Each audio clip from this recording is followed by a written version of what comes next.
नमस्कार, आप देख रहे हैं लाइव 24 न्यूज़ बिहार। सबसे पहले आज हम बात करेंगे 3 बड़ी ऐसी खबर जिससे आप पूरा विश्लेषण कर सकते हैं, समझ सकते हैं कि क्या चल रहा है। शुरुआत करते हैं किशनगंज के कोचाधामन से। बड़ी खबर है कोचाधामन के मचकुड़ी वार्ड नंबर 1 से। वार्ड नंबर 1 के मचकुड़ी पंचायत है वार्ड नंबर 1 में, जहां गुणवत्ता विकास का ढिंढोरा पीटा जा रहा था। एक तरफ सरकार लगातार दावा कर रही है कि पंचायती राज में बहुत बेहतर विकास हुआ है। ऐसे में जब इसकी पड़ताल हमारे संवाददाता ने की तो सच सामने आया। लोगों ने बताया कि भाई स्थानीय पंचायत के मुखिया राजेंद्र द्वारा भेदभाव की जा रही है। ये मैं नहीं कह रहा हूँ, वहाँ के नागरिक कह रहे हैं कि उनके साथ भेदभाव की जा रही है। उनका कहना है कि यहाँ वोट बैंकिंग की राजनीति हो रही है मचकुड़ी पंचायत में। वहाँ के लोगों ने ये भी बताया कि आखिर ये राज आई कहाँ से और क्या है इसके पीछे की वजह। जब हमने इसकी पूरी पड़ताल की तो मालूम हुआ कि इस पूरी घटना के पीछे की जो वजह है मेन, और इस पूरी घटना को अगर हम देखें तो इस पूरी घटना की रीज़न बताया जा रहा है कि वोट बैंकिंग राजनीति, इसलिए कि जब पंचायत चुनाव हो रहा था तो लोगों ने कुछ वहाँ इससे पूर्व मुखिया ओम प्रकाश झा थे, कुछ लोगों ने वोट उनको किया और कुछ लोग इनको किए।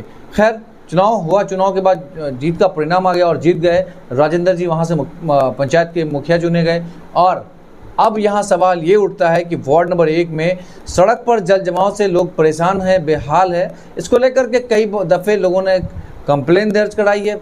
विभागीय कोई जांच नहीं, कोई कार्रवाई नहीं हो रही है। वहीं स्थानीय मुखिया से लोगों ने कई दफ़े गुहार लगाया कि आखिर जल जमाव की जो समस्या है उसको दूर किया जाए। और लोगों ने कई बात बताई। 1 नंबर वार्ड और बगल में 2 नंबर वार्ड, दोनों के डिस्टेंस को देखते हुए 10 गांव से हटने के बाद स्कूल से लगभग गांव से 150 से 200 मीटर की दूरी के बाद जाकर के नाला का भी निर्माण हुआ है, जहां कोई ज़रूरत ही नहीं है नाले का। नाला का पानी मेन जिस एरिया में है और पूरा गंदगी भरा हुआ है। आप तस्वीरों पर देख के समझ सकते होंगे कि आखिर क्या चल रहा है। इन तस्वीरों के माध्यम से आप देख के समझिए कि चल क्या रहा है। जब आप देख रहे हैं कि जब गंदगी है और इससे तरह तरह की बीमारियां उत्पन्न हो सकती है, कहीं ना कहीं यहाँ से सवाल और प्रश्न चिन्ह खड़ा होता है। आइए पहले हम आपको पब्लिक बाइट सुनवाते हैं, ग्रामीण क्या कह रहे हैं, फिर उसके बाद बात करते हैं। आपका दयनीय हालत है, आपकी का घर है क्या है? जी हमारा ये मकान है। अच्छा, तो इसी गंदे पानी से जाना पड़ेगा, किधर से जाएंगे फिर? कभी जनप्रतिनिधि है आपका मचकुड़ी पंचायत में, मुखिया है, कभी आते नहीं है क्या? नहीं आता है। सरपंच मुखिया सबके पास आ रहे हैं, सबके पास आ रहे हैं। मुखिया के पास भी आ रहा है, सरपंच के पास भी आ रहे हैं। वो लोग बोला आके देखेंगे। उस दिन परसों आया था, 3 दिन पहले विधायक आया, वो क्या नाम इजार एसपी साहब, हाँ इजार एसपी साहब आया, वो देख के गया। मैं अब तक तो बोला क्या ईटा उटा भिजवाएंगे, कुछ अब तक तो नहीं भिजवाया कुछ भी। तो इसी दयनीय हालत में आपको जाना न करता है, से जाना पाना पड़ता है, क्या करेंगे फिर? अब दूसरे के आंगन से आना जाना होता है, एक टाइम जाएंगे 2 टाइम, माल मवेशी सब लेके इधर से ही निकलना पड़ेगा ना, नहीं तो 2 किलोमीटर घूम के निकलना पड़ेगा फिर क्या है? क्या नाम है आपका? नाम हमारा बदुल जमा है। क्या नंबर वार्ड है ये? नंबर 1 है, 1 नंबर वार्ड मचकुड़ी पंचायत जी। हाँ। कभी आप लोगों ने विभागीय कंप्लेंट नहीं किया, दर्ज नहीं करा? फिर हाँ करेंगे। अब तक कोई पता ही नहीं। कोई पता नहीं है? कोई पता नहीं। मुखिया कभी नहीं आता आप लोग के बीच में? नहीं आता है मुखिया।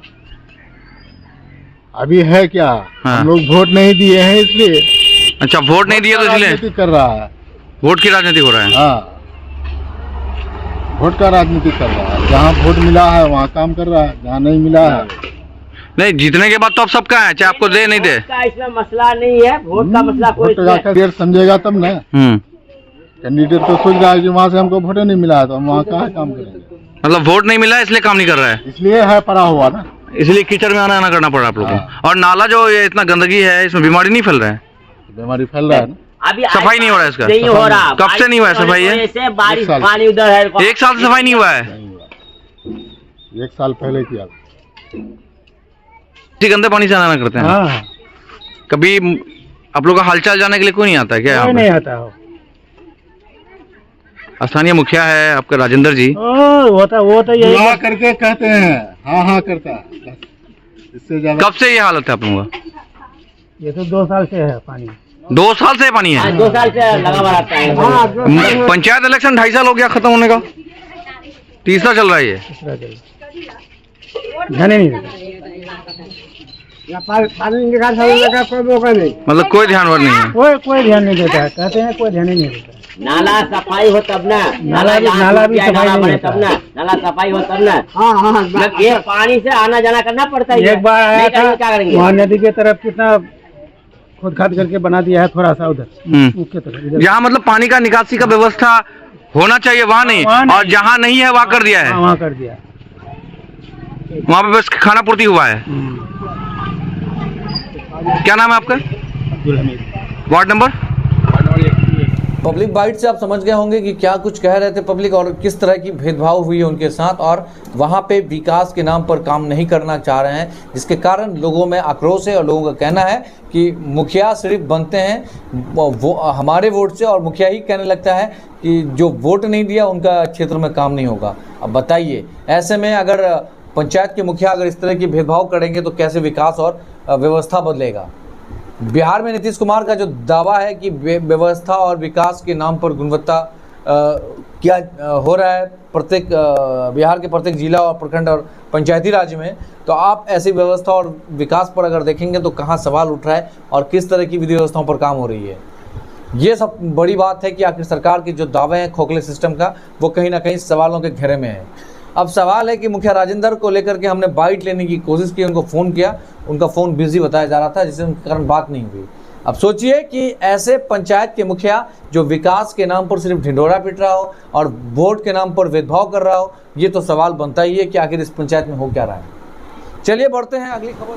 अगली खबर है बीजेपी के जिला अध्यक्ष सुशांत गोप और अन्य बीजेपी के नेता और जिला पार्षद खुशो देवी, पूर्व विधानसभा प्रत्याशी लखन पंडित मौजूद रहे। वहीं तिरंगा यात्रा को लेकर बीजेपी के जिला अध्यक्ष सुशांत गोप ने मीडिया से बात करते हुए उन्होंने कहा कि ये आज़ादी का महाअमृत उत्सव है, इसको मनाना चाहिए, और ये देश को पैगाम देते हुए उन्होंने मीडिया से बात की है। आइए सुनते हैं क्या कुछ कहा उन्होंने।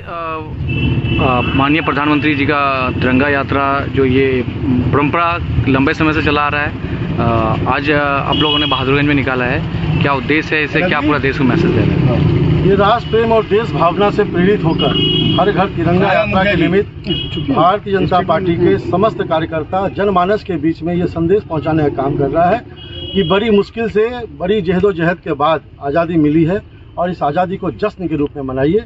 और उसी के कार्यक्रम के निमित्त आज बहादुरगंज के सभी लोगों ने इस तिरंगा यात्रा को मोटरसाइकिल रैली और घर घर में तिरंगा लगाकर जश्न के रूप में मनाने का काम किया है। ये हम लोग के लिए उत्साह का विषय है, और पूरे भारतवर्ष में भी ये कार्यक्रम हो रहा है। खासकर किशनगंज जिले में भी जो अल्पसंख्यक बहुल क्षेत्र है, उसमें भी हर घर तिरंगा यात्रा बखूबी सभी लोगों के बीच एकदम परस्पर संबंध के साथ घर घर में फैलाया जा रहा है, और ये काफ़ी उत्साह का विषय है। भारत माता की जय।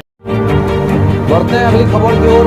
खबर है बहादुरगंज प्रखंड मुख्यालय से परिवहन विभाग के द्वारा लोगों को दी जा रही है परिवहन लोन, यानी लोन तो नहीं, अनुदान राशि 5 लाख रुपए।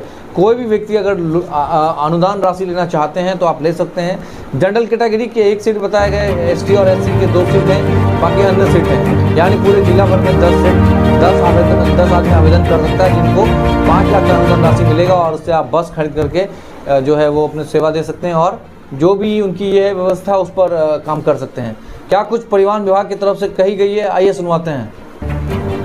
ब्लॉक परिश्रम में समीक्षा बैठक हुई परिवहन विभाग को लेकर के, क्या इस निर्देश है और क्या लोगों के लिए मैसेज है?